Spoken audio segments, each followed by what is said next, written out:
Olá, uma boa noite para você. Seja muito bem-vinda a mais uma live. Eu sou Juliana Benevides, especialista em envelhecimento saudável, e hoje nós vamos conversar sobre redes de suporte social ao idoso. O que são redes de suporte social? Qual a importância dessas redes para a saúde da pessoa idosa? E também qual o papel do gerontólogo, né? Sempre converso com vocês aqui sobre gerontologia e hoje vocês vão entender nessa questão, nesse quesito, né, de rede de suporte social, qual seria o papel do gerontólogo. Mas o papel do gerontólogo ele é muito amplo, né? O gerontólogo ele trabalha com várias questões que estão voltadas para manter o idoso saudável, manter o idoso ativo, manter o idoso independente e organizar e ajudar a organizar a sua casa, ajudar a sua rede de suporte social. São bastantes coisas que o gerontólogo faz. Então, hoje nós vamos conversar essa questão da rede de suporte social. É muito importante, especialmente você que é cuidador profissional, você que é profissional de outras áreas, que você preste bastante atenção na live de hoje, para você aprender como que são aí organizadas ou desorganizadas essas redes, né? E isso vai te ajudar, com certeza, vai ampliar o seu olhar na questão do seu trabalho voltado para a pessoa idosa. Você que é idoso também, claro que é importante você entender o que é essa rede também, que forma que ela se organiza, de que forma você pode contar também com o profissional de gerontologia para te ajudar, tá bom?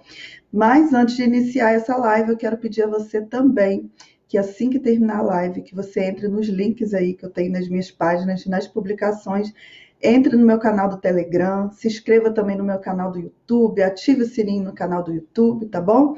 Entre lá também no meu WhatsApp. Não, eu quero substituir o WhatsApp pelo Telegram, eu quero utilizar o Telegram. Então, entre no meu Telegram, Instagram, que não está, YouTube. E eu pretendo fazer, hoje estou iniciando uma live aí com um olhar voltado um pouco mais para os profissionais de saúde. Eu pretendo fazer isso lá no Instagram. Então, quero pedir você que é profissional de saúde que também me acompanhe no Instagram, porque o meu público de lá é o público dos profissionais. Eu tenho poucos idosos lá no meu Instagram, a maioria estão aqui. Então, eu sempre priorizo por fazer live aqui. Então, eu vou tentar fazer aí um cronograma para fazer as lives aqui mais voltadas para a pessoa idosa e lá lives mais voltadas para os profissionais de saúde que trabalham com idosos, tá bom? Então, você que é profissional, se inscreva lá também. Quero dar uma boa noite para Liliana Lima, boa noite para Maria Teodora, boa noite para Maria de Jesus, seja bem-vinda, Maria Helena também. Boa noite, gente, sejam bem-vindos, compartilhem a live. Vou iniciar já a live aqui. Pronto. Quero dizer para vocês também que eu tenho sentido saudade de vocês, né? Quando eu não consigo fazer live todo dia, eu fico assim. Minha vantagem é estar aqui sempre. Mas aí ontem eu até comentei com o pessoal do Telegram, por isso que é legal vocês estarem, né? Eu não tenho feito muitas postagens lá nos últimos dias, tá? Primeiro que essa pandemia de coronavírus, todo mundo está trabalhando demais. Eu não sou também, não sou exceção, né? Também estou trabalhando bastante, não tenho tido muito tempo para as redes sociais. Mas ontem, inclusive, eu comentei lá que eu estou entrando no projeto de pesquisa agora para trabalhar também essa questão da influência, aspectos relacionados ao Covid e à saúde da pessoa idosa. Então, por conta disso, também meu tempo está ficando mais restrito ainda. Mas estamos aqui, né, para fazer mais uma live com muito carinho, com muito amor. Quero dar uma boa noite para o Jean Fernandes. Seja bem-vindo, Jean. Gente, vou iniciar a live de hoje, então, tá bom? Quem não compartilhou aí, já compartilhe para a gente conversar, então, a questão do suporte social, né? E aí eu pergunto para vocês, assim, quem aqui não já ouviu falar, assim, fulano idoso, ele tem 10 filhos, mas como se não tivesse nenhum, porque ninguém ajuda, né? Ou fulano que é idoso, não tem filhos, mas tem um amigo, tem um vizinho que cuida do idoso, né?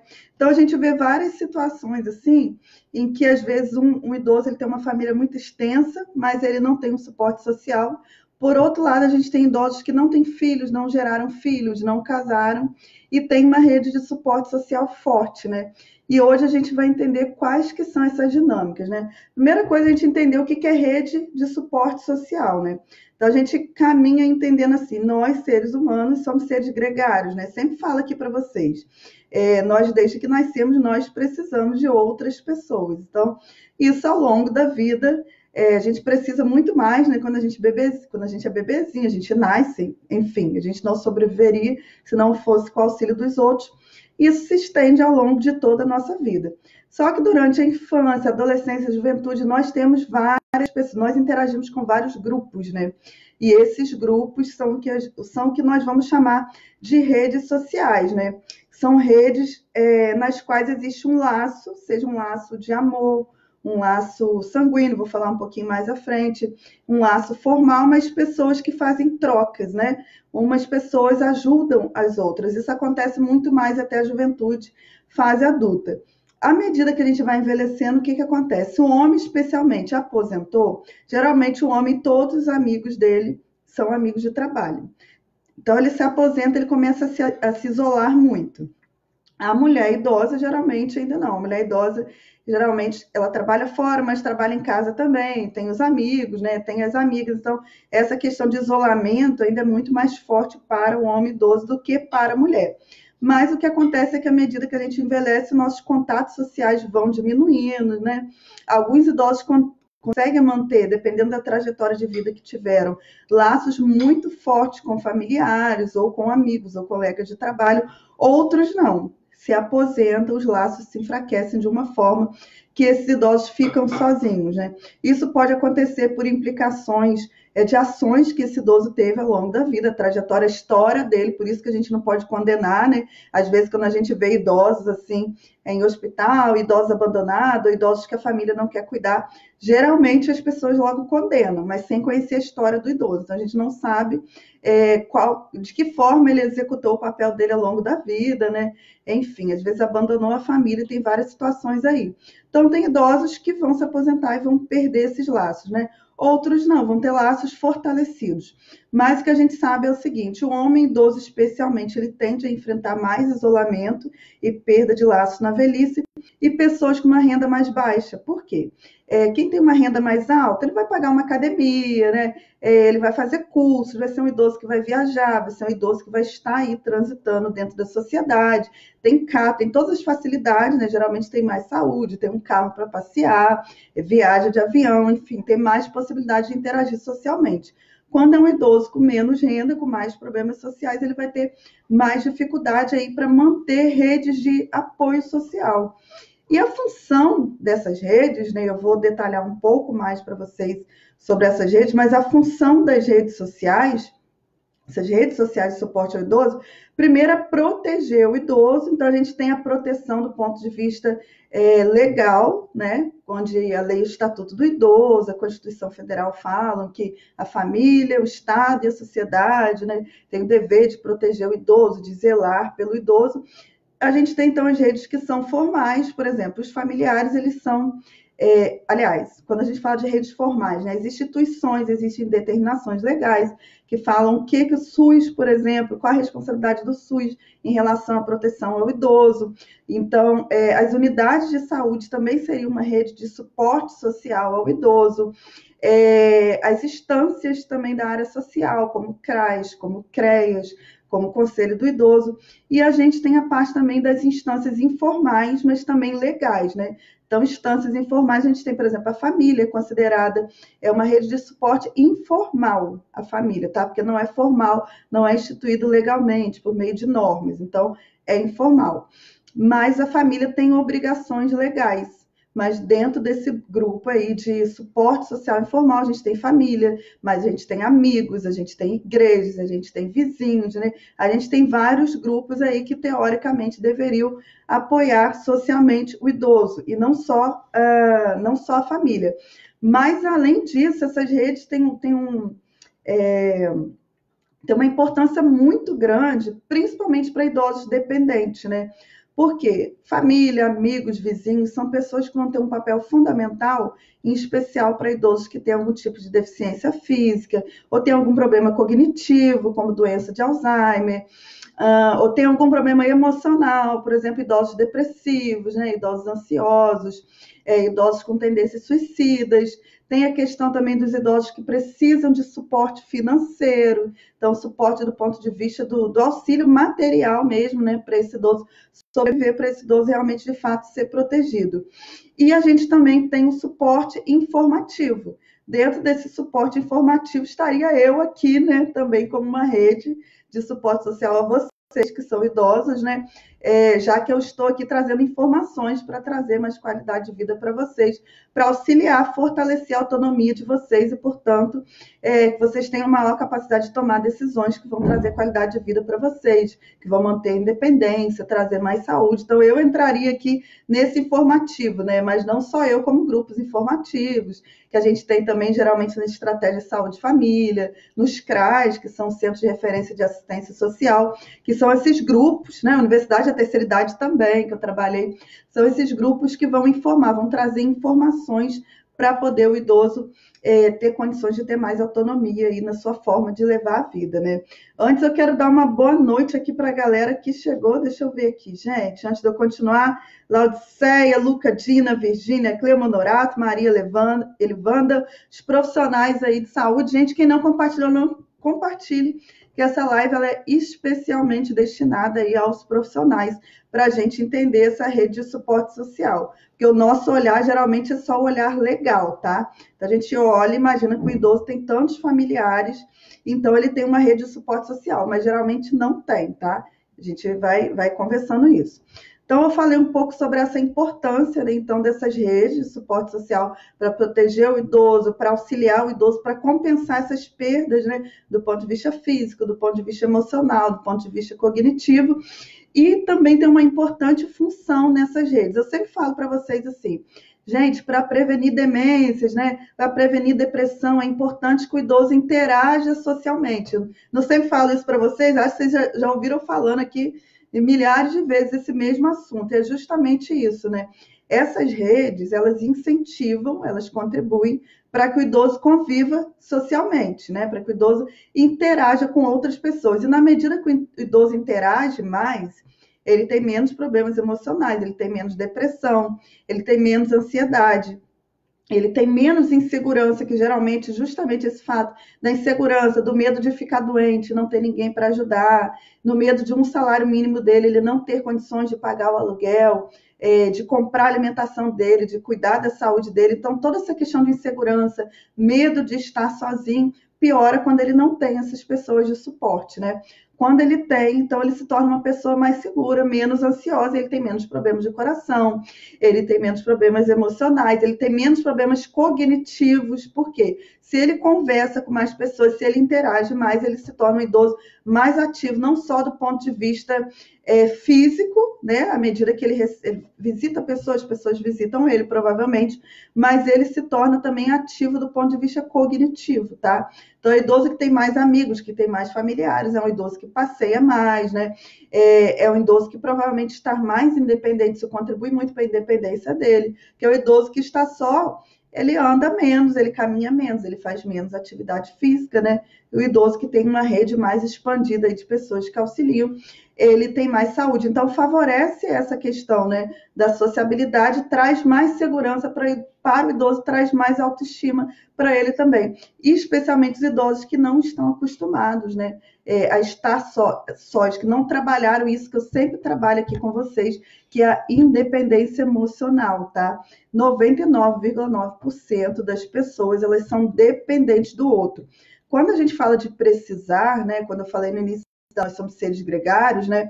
É importante que a gente conviva socialmente, mas não no sentido de dependência emocional. Eu tenho que estar com outras pessoas para estar bem, não é isso. É eu estar bem e levar esse estar bem para outras pessoas. A gente sente falta de amar, né? De compartilhar o que a gente tem de bom com o outro.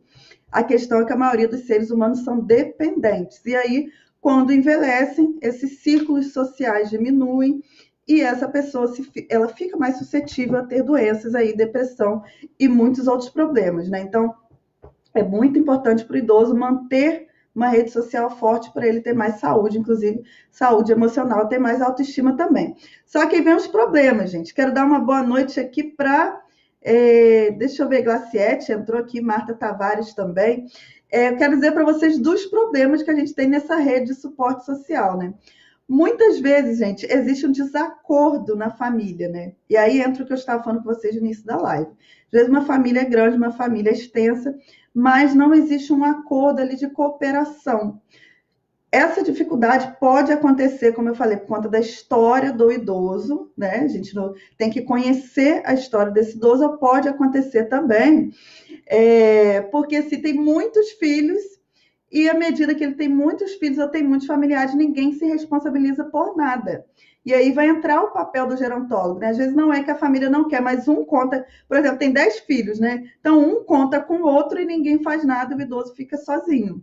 Então, sempre ou tem uma pessoa que organiza, às vezes essa pessoa acaba se tornando a cuidadora principal, ou às vezes isso acontece também do idoso ficar sem nenhum tipo de assistência, né? Outra também a questão da rejeição, né? Às vezes o próprio idoso ele rejeita os cuidados dos familiares. A gente, quem é profissional sabe disso. Tem idoso que tem 90, 100, às vezes não tem condições físicas, mas não tem condições financeiras. Porque eu sempre digo para vocês assim, gente, a gente tem que respeitar a autonomia do idoso. Se ele quer morar sozinho, ele é lúcido, ele quer morar sozinho, que ele more. Mas aí esse idoso tem que ponderar. Será que eu tenho condições financeiras para pagar um cuidador para ficar comigo? Será que eu tenho condições físicas para eu continuar arrumando minha casa, fazendo minha comida, tomando meu banho, né? Então, às vezes, o próprio idoso ele rejeita a rede de suporte social, porque ele quer ficar sozinho. Por outro lado, tem os familiares que rejeitam os idosos também, né? Que a gente pensa que a proporção não é tão grande quanto a gente pensa, tá? Tanto que 80% dos idosos, a rede maior de suporte social são os familiares, não são as instituições, os asilos, né? Instituições de longa permanência quando a gente pensa. Mas existem problemas aí nessa questão dos acordos, né? Às vezes existem exigências também que são descabidas. Então, às vezes, o próprio familiar diz que quer cuidar do idoso, mas quer que o idoso dê algum tipo de retorno financeiro para ele, né? Ou quer que o idoso dê bens em vida, ou o próprio idoso exige demais, existe isso também. Por exemplo, vou dar um exemplo para vocês da minha família, né? O meu pai, ele é aposentado. Então, tem várias questões que não posso expor da vida do meu pai aqui, mas ele é aposentado e ele não queria contribuir para o cuidador, para ele ter o cuidador. E aí eu demorei muito tempo até para processar isso, né? E para entender, não, é a responsabilidade dele, né? Ele tem a aposentadoria dele, ele também tem que contribuir. Então ele dá uma parte que é a parte que ele pode, eu dou uma outra parte e agora minhas irmãs estão auxiliando no final de semana. Mas às vezes o próprio idoso, ele não quer contribuir para esse estabelecimento dessa rede. Quando eu dei o exemplo do meu pai, eu quis dizer dessa rede mais formal, né? Quando a gente fala, por exemplo, dos profissionais que precisam estar auxiliando nessa questão do cuidado, o próprio cuidador que entra aí no meio, né? Entre família, o cuidador não é família, o cuidador não é um profissional, muitas vezes graduado, ou que tenha formação em cuidado ao idoso, mas é aquela pessoa que trabalha com isso, tem boa vontade, fica ali auxiliando essa pessoa idosa, né? E a gente tem outros problemas também, gente, que é importante a gente discutir nessa rede de suporte, que é a questão da ajuda inadequada, o suporte inadequado, né? Como que é esse suporte inadequado? É quando o familiar ou ele é intrusivo demais, ou seja, o idoso tem algum problema físico e ele precisa de auxílio, ele precisa de cuidado, né? E aí o familiar acha que por conta disso ele tem que mandar no idoso tudo que o idoso quer fazer. Se o idoso quiser namorar, não pode. Se o idoso quiser comprar, não pode, né? Só porque ele auxilia, então ele quer tomar conta com quem o idoso fala, o que o idoso faz. Às vezes o idoso nem tem nenhuma limitação física, mas mora com o familiar e o familiar acha que pode mandar na vida do idoso, né? Ou acontece também, por outro lado, dos familiares serem negligentes também, não oferecerem o cuidado na medida que precisam, um cuidado eficaz, né? E acontece também o cuidado excessivo, quando você é paternalista. O familiar acha que tem que fazer tudo pelo idoso. Não é o idoso que tem que fazer, né? Ele acha que ele tem que pegar a água do idoso, ele acha que ele tem que dar o banho no idoso, ele acha que ele tem que fazer coisas que o idoso sabe fazer sozinho, que ele tem condições de fazer sozinho. Então, quando tem esse desacordo, quando tem essa rejeição, quando tem essas cobranças descabidas, né? Esse paternalismo também dos cuidadores, ou excesso de cuidado, achar que tem que fazer tudo. Pronto, mamãe fez 60 anos, agora tem que fazer tudo por mamãe não pode fazer nada, né? Ou, por outro lado, não deixa que ele se vira, que eu não quero saber dele, a vida dele. Quando acontece esse tipo de coisa, isso acaba comprometendo a saúde do idoso, a saúde física, a saúde cognitiva, né? Esse suporte acaba se tornando um suporte estressante para o idoso E aí é uma questão realmente que a gente precisa estar pensando, né? A Glaciete colocou aqui para mim, né, que o marido dela só tem ela, né? Ninguém da família ajuda. Tem situações assim, né? Cleoma, que bom que você gostou, né? Tá gostando aí das lives, fico feliz. Então, tem situações que é só a própria esposa que cuida, ou o próprio esposo. Tem famílias que os filhos contribuem, tem famílias que os filhos imaginam, bom, se a esposa, né, ou minha mãe, ou enfim, madrasta, fica com a pensão e a pensão é muito alta, então eu não vou contribuir, né? Então, tem acordos e acordos, e aí vai entrar, inclusive, o profissional de gerontologia, que eu vou falar para vocês daqui a pouco, auxiliando, inclusive, nessa questão, justamente de como organizar e por que é importante você ter um suporte de um gerontólogo para te ajudar a organizar essa questão dessa rede de suporte social, tá? Então, falando assim para vocês entenderem o que é rede de suporte social. É essa interação que existe entre pessoas, né, entre grupos de pessoas, nessa questão de dar e receber, ou seja, de estar auxiliando esse idoso, o idoso auxiliou de alguma forma e essas pessoas vão auxiliar de outra forma, né? Ou o idoso contribuiu ao longo da vida, hoje talvez não tenha muitas condições de contribuir financeiramente, etc. Mas a família agora, ou os amigos, está fazendo esse papel de retribuir. Ou muitas vezes acontece do idoso retribuir até financeiramente, como até no caso do cuidador formal, né? É o cuidador que é contratado para cuidar, o idoso paga, o cuidador cuida do idoso. Então, é uma rede de trocas sociais, né, que são feitas aí. E existe a questão da rede social que é estabelecida em lei, como eu falei para vocês, normas por lei, como a questão dos filhos, né? Que mesmo que não queiram, são obrigados por lei a prover algum amparo. Por mais que vocês estão entendendo agora que dar suporte ao idoso não é só suporte de morar junto com o idoso. O suporte pode ser financeiro, o suporte pode ser emocional, né? Existem vários tipos de suporte aí que essa família pode se dividir para estar organizando a questão do cuidado ao idoso, tá? E aí eu vou falar para vocês um pouquinho, antes de falar a questão do papel do gerontólogo, que eu acho muito importante vocês que são idosos entenderem o papel do gerontólogo para auxiliar na organização disso, né? Vocês entenderem quais são essas configurações dessas redes, né? Então, por exemplo, né, a gente tem redes de suporte ao idoso que são extensas, em número. Então, o idoso tem 5 filhos, ou tem 10 filhos, tem várias irmãs, tem várias pessoas, vários vizinhos, vários amigos e etc. Mas, às vezes, essa rede é grande em número, mas não é boa em qualidade, tá? Então, tem outros aspectos que a gente tem que avaliar, que não é só a questão do número de pessoas naquela família. Então, o profissional vai avaliar outras coisas. Por exemplo, a questão da estabilidade da rede. Às vezes acontece, aqui, por exemplo, eu moro numa cidade que tem a Universidade Federal, que inclusive é onde eu trabalhava. E aí lá, por exemplo, tem estudantes universitários que moram na casa de idosos e auxiliam esses idosos como troca, né? Eu moro de favor na casa do idoso para eu estudar e esse idoso, e eu cuido desse idoso, né? É uma troca aí em termos da estadia, por conta da estadia. Então, não é uma rede de suporte estável, é uma rede de suporte que pode se desfazer e aquele idoso ficar sozinho aí depois que essa pessoa foi embora. A gente tem que avaliar também a questão geográfica, né? Tem idosos que têm filhos, irmãos, amigos, etc., mas moram lá do outro lado do Brasil. Então, aqui, por exemplo, quando eu fiz a minha transferência para a universidade aqui, eu descobri que tinha uma idosa namoradinha estudantil que estava fazendo faculdade, e aí já com 70 anos ela, né? E aí a família dela, ela tem vários filhos, tem família, mas que mora numa cidade não sei tantos quilômetros daqui. E aqui ela está sozinha, né? E aí eu comecei a refletir com a coordenação de moradia, enfim, em relação a essa situação dela. E se, né, acontece alguma coisa? E outra questão, ela está bem cognitivamente? Estava até certo ponto, né? Fazendo a faculdade, né? Isso é muito bonito e tal, mas ela estava começando a apresentar sinais, sintomas depressivos, né? Por conta da questão da ausência de suporte social. Vem para a universidade estudando com jovens, os jovens não querem interagir com os idosos, a gente sabe que tem muito preconceito ainda dos jovens em relação aos idosos, e aí ela estava muito sozinha, começando a apresentar sinais de depressão. E aí eu cheguei para a coordenação de moradia para conversar a respeito dessa situação, para que seja ampliado, de alguma forma, fortalecido um suporte social para ela, né? Deixa eu ver que só os comentários de vocês antes de eu seguir. Deixa eu ver, Lourdes Silva, boa noite. Solange falando da autonomia do idoso, que tem que sempre ser respeitada, né?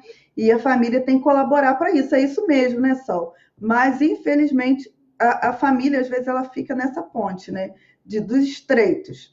Ou é muito negligente ou é paternalista, ou seja, ou não auxilia o idoso, auxilia porcamente, desculpem a palavra, ou querem ser paternalistas e fazer tudo pelo idoso. E não entendem que, às vezes, por exemplo, o suporte que a gente tem que dar é o financeiro. Então, dando o exemplo do meu pai, eu auxilio meu pai financeiramente, emocionalmente, mas eu não tomo as decisões pelo meu pai. Meu pai ele é cadeirante, ele anda na cadeira de rodas, ele toma as decisões dele. Então, quais que eram as questões com as minhas irmãs? Ah, mas a gente ajuda financeiramente, ele faz missão de besteira, que não me cabe aqui falar para vocês, né? Não posso, enfim, é questão da vida privada dele. Mas, eu não vou ajudar, porque eu dou dinheiro para ajudar ele, mas ele faz isso, aquilo com o dinheiro dele, bababá e bababá. Mas existe essa coisa, da gente, às vezes, a gente dá um tipo de suporte, mas a gente tem que manter a autonomia do idoso, a autonomia dele, de decidir, de fazer o que ele quer da vida dele, desde que ele esteja lúcido e orientado. Mas geralmente a família é isso, fica entre uma coisa e outra, né? Cleuma colocou aqui que vai ter que sair, tem problema não, Cleuma. Depois você assiste, tá bom? Fica tranquilo, depois você continua aí, até para você também que está aí na área entender um pouquinho mais o papel de gerontólogo, tá bom? Então vamos lá, a gente falou a questão da rede de suporte social, a questão do tamanho, a questão da estabilidade e proximidade geográfica. É importante que o idoso tenha pessoas próximas a ele, com as quais ele possa contar. Tem um outro exemplo também, que era a tia do meu falecido esposo, ela morava nesse município que eu estou agora sozinha, a família dela toda em outra cidade. E aí eu sempre falava com ela, né, como ela tinha condições financeiras, fulana, paga alguém, um cuidador para ficar com você e tal, tal, tal. É um acompanhante, né? Nem um cuidador para não ferir, porque ela não aceitava isso, um acompanhante. E ela não queria, até que ela caiu uma vez de noite, caiu a segunda, caiu a terceira, e agora se mudou para morar perto dos familiares. Então, tem idosos também que não querem aceitar rede de suporte nenhuma, né? E seria interessante que, pelo menos geograficamente, tivessem pessoas próximas. Aí a gente tem a questão da rede formal, né? Por exemplo, idosos que estão em instituições de longa permanência. Às vezes a família abandona o idoso, ele fica só por conta dessa instituição formal, desse asilo, essa instituição de longa permanência. Ou não, ele tem a família e ele tem um amparo do Estado, que é o que ele deveria ter, né, gente?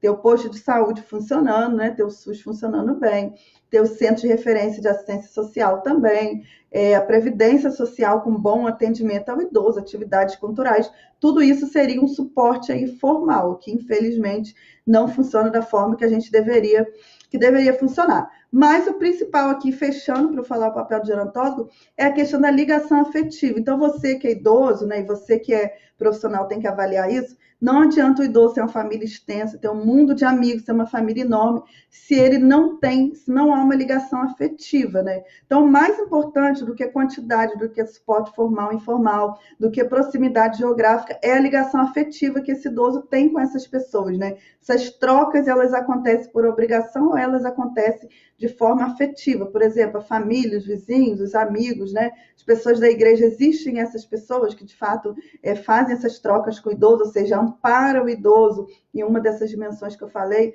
por conta da ligação afetiva, né? E dentro disso entra, por exemplo, os grupos de apoio, os grupos de terceira idade, os grupos informativos, que geralmente os idosos entram ali por interesse, né? Então, grupos de dança para idosos, grupo de atividade física para idosos, universidade da terceira idade, né?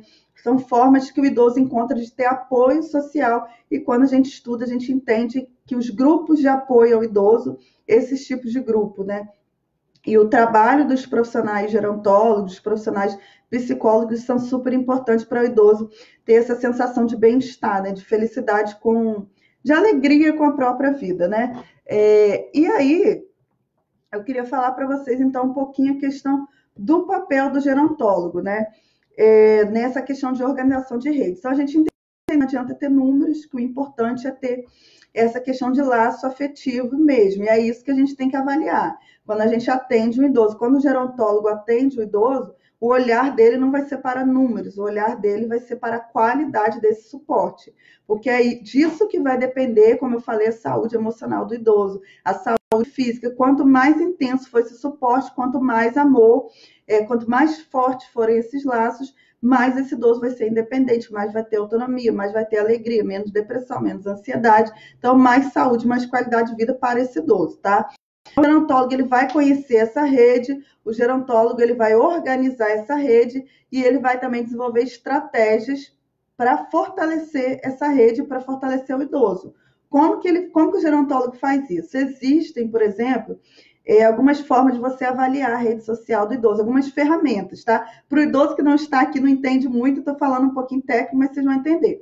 Então, existem umas ferramentas que a gente utiliza, uns questionários que a gente pode utilizar para fazer a avaliação do idoso. Eu trabalho com o idoso da forma que eu falo aqui com vocês. Então, eu sento, converso, não aplico ferramentas, né? A não ser se eu for fazer pesquisa. Se não for pesquisa, eu vou abordar conversando ao longo da conversa. Você vai entendendo essa rede. Então, o que o gerontólogo ele vai fazer? Se o idoso for lúcido, ele vai perguntar diretamente para o idoso, tá? Porque é um problema de todos os profissionais. Infelizmente, temos poucos gerontólogos, mas até os gerontólogos, às vezes, se dirigem aos familiares. Não, você tem que se dirigir ao idoso, perguntar ao idoso. Quem são as pessoas que te ajudam? Primeiro, você tem pessoas que te ajudam? Primeira pergunta, né? Quem são essas pessoas? Ele vai nomear as pessoas, né? Depois que ele nomear essas pessoas, quais são? Aí você vai separar grupos, né? Quais são as pessoas mais próximas de você? Seja do ponto de vista afetivo, seja do ponto de vista geográfico. Você vai unir tudo aquilo que eu falei e vai perguntar, vai conseguir, vai tentar tirar ali do idoso quais são as pessoas mais próximas, as pessoas com quem ele realmente pode contar. E você tem que ter isso lá no seu relato, né, do seu atendimento, para que em caso de alguma emergência, de alguma necessidade, você precisa saber quem são essas pessoas que você tem que contactar. Mas então, o primeiro ponto é perguntar para o idoso e organizar, fazer grupos, né? Pessoas que são mais próximas, que ele tem um laço intenso, pessoas medianas e pessoas mais distantes. Se ele precisar, essas pessoas vão estar ali. Mas isso precisa ficar claro para você e ficar claro para o idoso, porque às vezes o idoso, ele pensa que ele pode contar com todo mundo. E quando a gente conversa com os familiares, a gente vê que não é assim, entendeu? A gente vê que é mera ilusão do idoso, que os familiares não estão nem aí. Então, assim, é importante que você entenda e que o idoso entenda também quem são as pessoas com as quais ele pode realmente contar.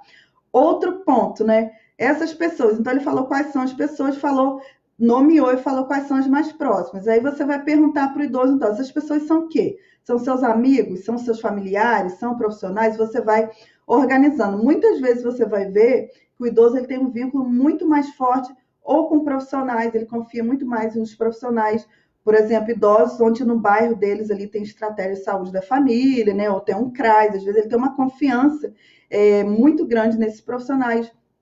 Às vezes nos vizinhos, às vezes em amigos, né?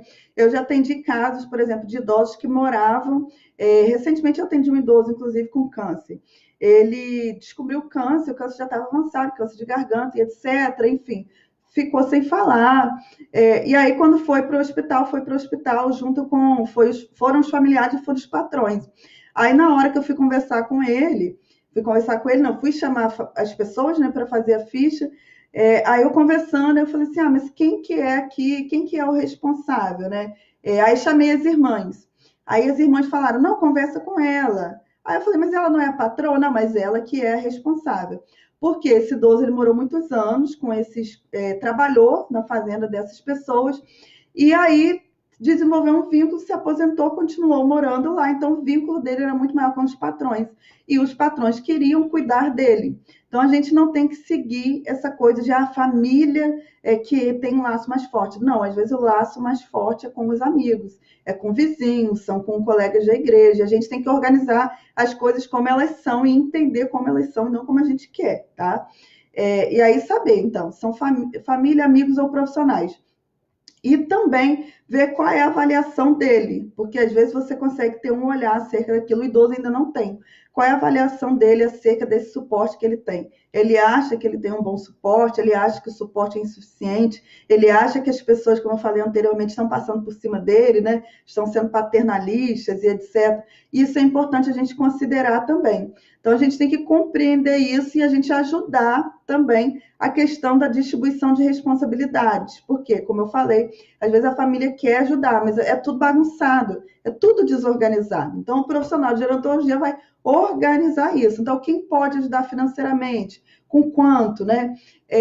Quem pode ajudar dando um suporte emocional para o idoso, levando o idoso para fazer algum tipo de atividade cultural, levando o idoso para fisioterapia, levando o idoso na igreja, né? Às vezes quem cuida em casa, por exemplo, não professa a mesma fé do idoso, e aí não leva o idoso para a igreja. A gente conversou como é importante para o idoso que professa alguma fé ter essa questão de suporte espiritual, né? Então, às vezes, o outro filho não cuida, não é o cuidador principal, mas professa a mesma fé daquele idoso. Então, você pode organizar junto com a família, ó. Então, você vai ser o responsável por 1, 2 vezes na semana levar esse idoso na igreja, né? Você que faz academia, por que você não seria interessante você levar a sua mãe para fazer um tipo de atividade? Então, a gente vai organizando, distribuindo responsabilidade. Às vezes, os desentendimentos são porque não tem alguém para organizar. E quando vem alguém de fora, é muito mais fácil, né? Para a família organizar isso. Por fim, então, como eu falei, organizar, né? Entender esses aspectos, quais são essas pessoas que estão disponíveis, qual é a intensidade desse laço, o que essas pessoas podem oferecer de troca para auxiliar esse idoso, de suporte ao idoso. E, por fim, fechando aqui, aí eu vou ler os comentários se vocês tiverem dúvidas também, tanto vocês são idosos, os profissionais de gerontologia que estão aqui, eu falo para vocês também, tá? Então, por fim, o gerontólogo também vai ajudar na questão das estratégias, né? Como eu falei, às vezes tem idoso que ele precisa, mas ele não quer. Ou ele não sabe pedir ajuda, ou ele não quer pedir ajuda. Então, às vezes, o trabalho do gerontólogo vai ser uma estratégia de convencimento no sentido de tentar refletir com o idoso acerca das limitações dele e o quanto seria interessante ele ter alguém, seja um familiar ou um profissional, que auxiliasse ele, né? Então, o trabalho muito vai ser esse de reflexão, de ponderações aí com esse idoso. Uma outra estratégia também é essa questão de conversar com a família, reunir o idoso e estabelecer esse diálogo. Como eu falei, às vezes o idoso não tem suporte ou o suporte é inadequado por falta de diálogo. Então, às vezes, quando você reúne a família, você fala, olha, não está legal para o idoso dessa forma, né? Vocês estão sendo paternalistas, vocês estão tirando a autonomia dele, assim ele está ficando mais dependente, ele está ficando mais, do ponto de vista físico, né? Também debilitado, como vocês fazem tudo por ele. Então, vamos reorganizar isso, vamos repensar, né? Um papel também do gerontólogo está auxiliando aí nessa estratégia, né? Também a questão do suporte emocional, estratégias emocionais. Às vezes, muitas vezes, o papel vai ser do gerontólogo, assim, dar um suporte emocional para aquela família também, né? Medida que na gerontologia você estuda todo esse aparato psicológico, né? Relacionado à saúde física, relacionado à saúde emocional, relacionado às questões sociais, às questões culturais. A gerontologia abarca isso tudo, né? Então, você dá esse suporte para ele do ponto de vista emocional com grupos de pessoas idosas. Às vezes, você mostrar para o idoso também o quanto a autorresponsabilidade dele nisso, tá? Júlia, pega só o carregador para mim do computador. Vou pegar o carregador aqui, gente, senão vai desligar. Eu acho que está lá no quarto. O quanto a autorresponsabilidade dele, por que hoje talvez os filhos não estão querendo ajudar, né? Gente, tem situações muito feias, tá? Porque a gente imagina que idoso, virou santo. As coisas não são assim, tá? Tem situações, eu vivenciei situações de estupro, idoso que estuprou a família inteira, né? Idoso que violentava fisicamente a mulher por anos e anos, quase matou filhos, depois ficou doente. E aí, quando chega no hospital, todos são santos, né? E aí acontece muito isso também de você autorresponsabilizar no sentido, assim, não de culpar, mas dele entender. Tá, meu filho, tá lá no cantinho, pega lá. Dele entender a parte dele de responsabilidade no que está acontecendo e agora pedir perdão, muitas vezes, né? Ou ele perdoar os familiares dele. Às vezes os familiares fizeram algo também contra ele ao longo da vida, mas ele agora está precisando, também não quer pedir ajuda e também não quer perdoar. Então, ele tem que perdoar também, tá? Tem que aprender a perdoar e a gente vai trabalhando todas essas questões com ele. Achou, Júlia? Júlia? Senão o computador vai desligar, gente. Achou? Tá aí, meu filho, embaixo aí do móvel de escritório. Deixa eu pegar, gente, senão o computador vai desligar. Pegou? Ah, então tá. E aí, bom, e é isso. Deixa eu ver as perguntas de vocês, né? Então, Maria Teodora me pergunta, deixa eu puxar as perguntas iniciais aqui. Solange, então a função do gerontólogo é orientar e gerenciar? Sim. Então, o gerontólogo, né, ele tem várias funções.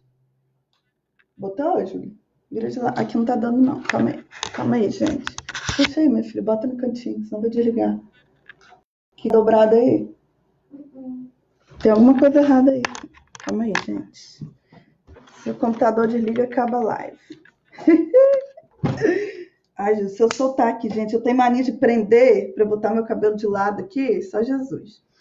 Então, deixa eu ver aqui. Então, o gerontólogo, depende muito do tipo de serviço, tá? O gerontólogo, ele vai trabalhar na questão da educação em saúde, da organização do plano de cuidados do idoso, né, voltado para a pessoa idosa. Ele trabalha nessa questão de suporte social dos familiares também. Por exemplo, dentro de serviços de atenção básica, né? Ele vai estar orientando ali os outros profissionais de saúde acerca dos aspectos que vão para além da questão física. Então, por exemplo, o geriatra, que é o médico geriatra, que é a pergunta que a colega fez, o geriatra, o foco dele é a questão da doença, tá? Da doença da pessoa idosa. Ele é especializado nas doenças. O gerontólogo, ele trabalha os aspectos psicológicos, ele trabalha os aspectos sociais, ele vai estudar um pouquinho de tudo, tá? Então, ele não é um profissional de educação física, mas ele estudou um pouco sobre as contribuições de educação física para o idoso. Ele estuda um pouco sobre os aspectos de cuidados de enfermagem. Ele estuda as doenças também do envelhecimento, tá? Então, o profissional gerontólogo, ele estuda todos os aspectos para organizar os serviços que são voltados para o idoso, por exemplo. Instituições de longa permanência, os asilos, né? Casa lá, que mais tipo de trabalho que a gente tem, né? Grupos voltados para a pessoa idosa, universidade para a terceira idade. Seria interessante que os gerontólogos fossem os organizadores desses serviços, porque são os profissionais que têm um olhar mais ampliado acerca da questão, não só da saúde do idoso, mas de todos os aspectos sociais, né, e etc., como eu falei. Deixa eu ver aqui mais alguma pergunta. O gerontólogo auxilia a família e o idoso, exatamente. Ele retorna somente quando é chamado? Pode ocorrer de aceitarem e depois não fazerem nada? Então, pode. O que acontece? Hoje, nós temos pouquíssimos profissionais de gerontologia. Na verdade, a base que a gente tem é de especialização em gerontologia, tá? Profissionais graduados, nós temos pouquíssimos, mas no Brasil ainda não existe, né? ainda estão trabalhando essa questão de separação. Então, tanto o profissional especializado quanto os que estão se formando em tecnólogos, quanto os graduados são gerontólogos até o momento. E aí existem algumas... como que é o nome que se fala, gente? Estão estudando aí na Sociedade Brasileira de Geriatria, né, a Associação aí Brasileira de Gerontologia, estão querendo fazer uma separação nisso. Até então, como não tinha graduação e não tinha um tecnólogo, o especialista era o gerontólogo, tá? Mas a gente tem pouquíssimos profissionais gerontólogos que trabalham realmente nessa questão do trabalho direto ao idoso. A gente tem mais nas instituições de longa permanência, geralmente eles contratam gerontólogos, né? A gente tem muitos especialistas que trabalham mais com a questão de pesquisa e poucos que fazem atendimento individual. Mas eu acho que isso ainda está crescendo bastante. Se no seu município, digo para os idosos aqui, né? Se no município de vocês tem, seria interessante contratar um gerontólogo. Por exemplo, outra função que eu lembrei agora de gerontólogo. O gerontólogo, ele entra na casa da pessoa idosa e ele organiza, ele olha se aquela casa está adaptada para o idoso. Então, por exemplo, quando eu entro numa casa, olha, o ideal seria que esses tapetes fossem retirados daqui, que se colocasse uma barra de apoio. Então, tudo isso também a gerontologia estuda essa adaptação do ambiente para a questão da convivência ali, da harmonia do ambiente para o idoso, né? É exatamente isso que você falou, né? Essas regulamentações, exatamente. Queria lembrar isso, Sol. Estão regulamentando essa questão de tecnólogo, graduado, especialista, né? Até então, o especialista era gerontólogo, agora o especialista virando gerontologista, né, que eu até coloquei, mas tudo isso está sendo discutido. Até então, bom, quem estuda gerontologia, o estudioso de gerontologia, vamos dizer assim, é alguém que estuda todas essas questões que abarcam o envelhecimento, né? E aí a Liliana me perguntou, pode acontecer da família não aceitar? Pode. O que acontece, Li? No SUS, né? Na verdade, a Política Nacional de Saúde da Pessoa Idosa, ela prevê que o SUS ele contrate profissionais de gerontologia. Se toda a saúde da família, né, se todo município tivesse profissional de gerontologia, seria muito mais fácil levar essas famílias a aderir, convencer a aderir. Por quê? Muitas vezes a família tem dificuldade de cuidar do idoso, porque, como eu falei, ela não sabe se organizar, ela acha muito pesado, porque ela não tem suporte público, a família não tem informação, isso pesa também. Porque quanto menos informação você tem, mais difícil fica você cuidar do idoso. Quem está no treinamento aqui SOS Alzheimer sabe disso, né? À medida que você vai aprendendo, se torna mais fácil. Quando você não sabe nada, vira uma bagunça. Então, se eles tivessem um suporte de gerontologia, né, provavelmente o processo de cuidado ia ser mais tranquilo, eles iam aderir. Mas pode acontecer de não aderirem também. Se for um caso que realmente esteja ferindo, né, a família, essa rede de suporte esteja ferindo os direitos da pessoa idosa, esteja violando, né, esteja agredindo, esteja sendo negligente, aí vai caber uma notificação ao Conselho do Idoso, uma denúncia ao Conselho do Idoso. Se for só questões ali que não trazem grandes complicações para a vida do idoso, aí eles podem não aderir, eles não vão ser obrigados a aderir, a gente não pode fazer nada. Mas se implicar em violência, se implicar em negligência, em outras questões, aí se eles não aceitam essa organização, tem que partir para o Conselho do Idoso mesmo, né? Maria está falando aqui que o pai dela, né, foi muito ruim no passado, hoje não quer ajuda. Pois é, existem casos que os pais foram difíceis e aí pedem ajuda depois, às vezes os filhos não querem dar. Às vezes os filhos querem dar, o pai continua orgulhoso e não pede ajuda. Entra aquilo que eu falei até do papel do profissional de gerontologia, né? De falar, olha, assuma sua autorresponsabilidade, que você errou e agora peça perdão e peça ajuda também, né? A gente ir tentando organizar isso ali de um lado e de outro, até entrar num acordo ali com a família, né? Mas tem muitos que não aceitam e é complicado. Maria Helena está perguntando se pode fazer. Pode sim, Maria Helena. Existe tecnólogo que você pode, porque Maria Helena já é cuidadora de idosos. Você pode, tá, Maria? Inclusive, tem várias inscrições aí de técnico, né? Que chama tecnólogo. Ai, esqueci como é que fala, gente. É técnico. Não, é tecnólogo. É como se fosse uma graduação. Então, isso cresce muito mais, está crescendo muito mais que a graduação em gerontologia. Porque a verdade o fato com 2 anos, né?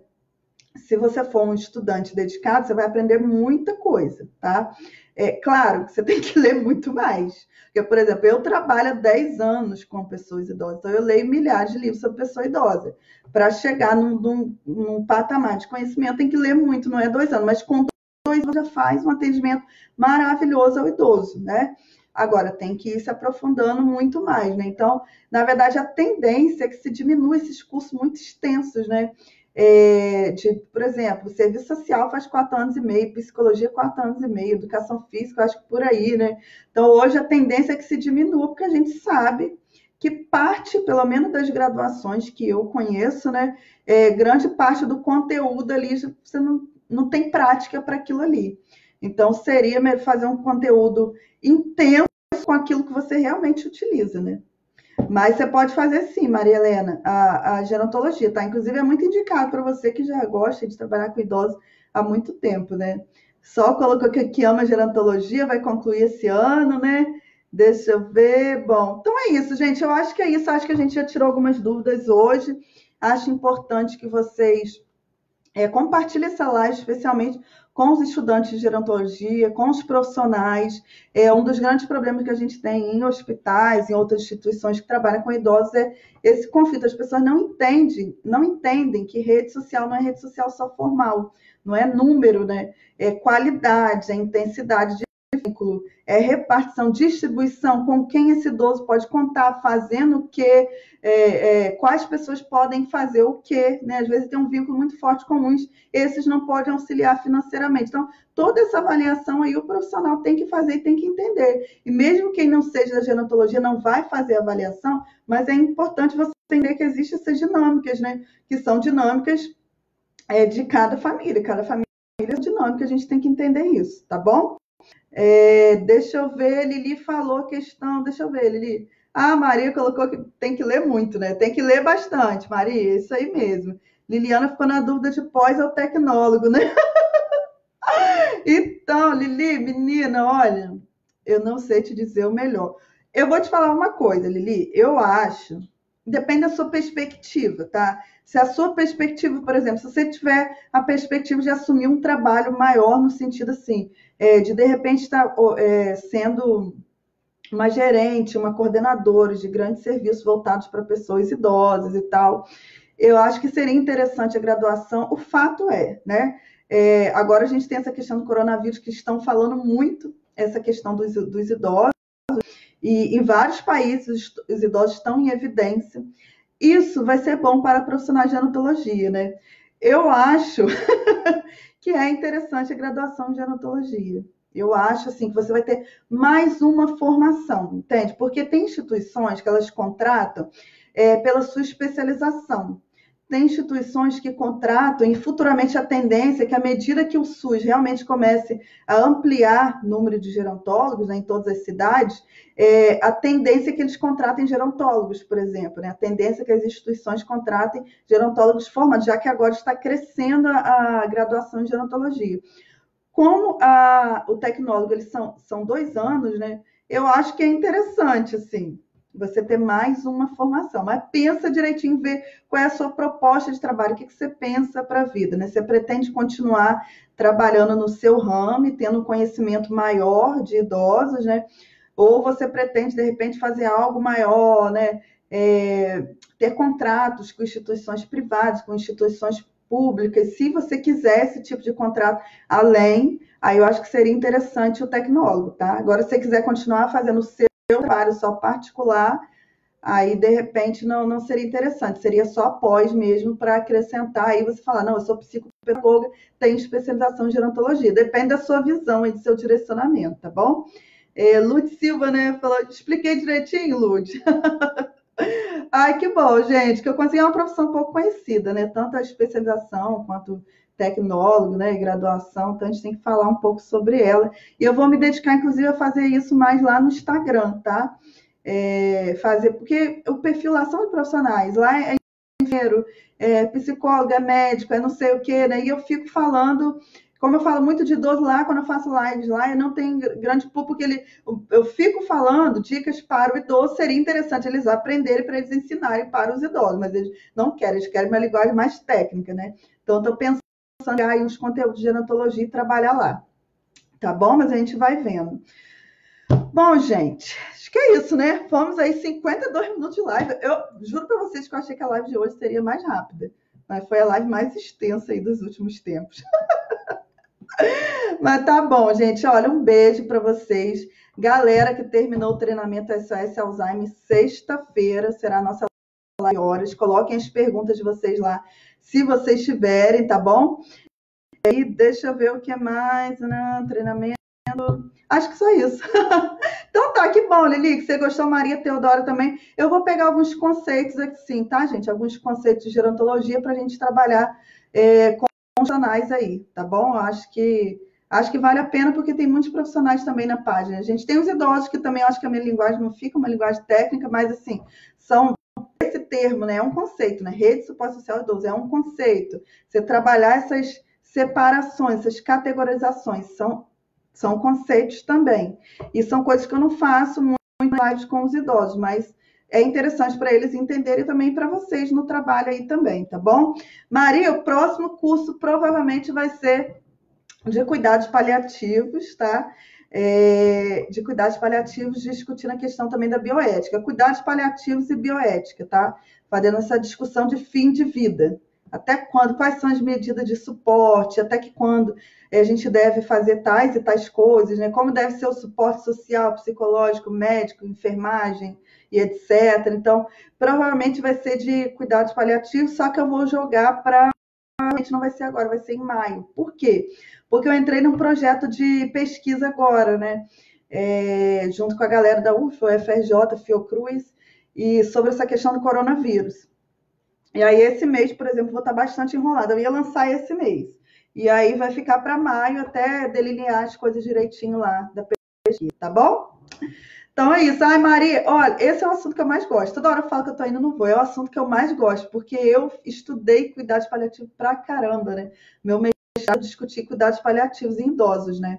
E, então, assim, é um tema para mim que é muito caro, que eu quero retomar. Eu não estava preparada para trabalhar antes com isso, por que explicar para vocês? Quando eu fiz o mestrado, eu estava com essa questão do meu esposo, faleceu, etc. Então, eu fiquei ali estudando aquele tema exaustivamente. Eu estava no meu processo de luto. Então, depois que eu terminei, eu tive que dar uma afastada do tema. Por quê? Por mais que fosse um tema que eu gostava muito, a minha implicação emocional era muito grande. Então, toda vez que eu falava, eu chorava. Toda vez que eu falava, eu chorava. Então, eu falei, não, eu preciso de um afastamento, né? E agora eu estou voltando junto com essa discussão de bioética, que eu vou fazer, inclusive, nessa pesquisa, eu vou trazer essas contribuições, então, de cuidados paliativos e bioética para vocês. Vai ser o próximo curso. E é interessante não só para doença de Alzheimer, qualquer doença crônica, né? Porque cuidados paliativos trabalha com paciente. Claro que não é só final de vida, né? Mas é doença já com um diagnóstico que não é favorável, né? E aí várias doenças, né? Várias doenças, várias complicações. Qualquer pessoa que cuide de idoso, independente se esse idoso tem uma doença ou não, ele vai chegar ao final de vida e você que é familiar, você que é profissional, tem que entender como você vai lidar com isso. O que, é que você vai fazer, qual é o seu papel nas decisões médicas, o que, que você pode requisitar, inclusive do ponto de vista do direito, né, dentro do sistema de saúde. Então, a gente vai trabalhar bastante isso, mas provavelmente vai ser maio mesmo, tá bom? Então é isso, gente, ó. Beijos para vocês. E depois eu vou pedir a vocês também, quem puder, passa lá no YouTube, só depois de colocar a live, dá uma curtida e tal, para a gente conseguir dar uma levantada lá no canal, para a gente fazer os trabalhos lá, tá bom? Então é isso, gente. Beijinho, tchau, tchau. Até a próxima live, que eu acho que vai ser amanhã, tá bom? Tchau, tchau.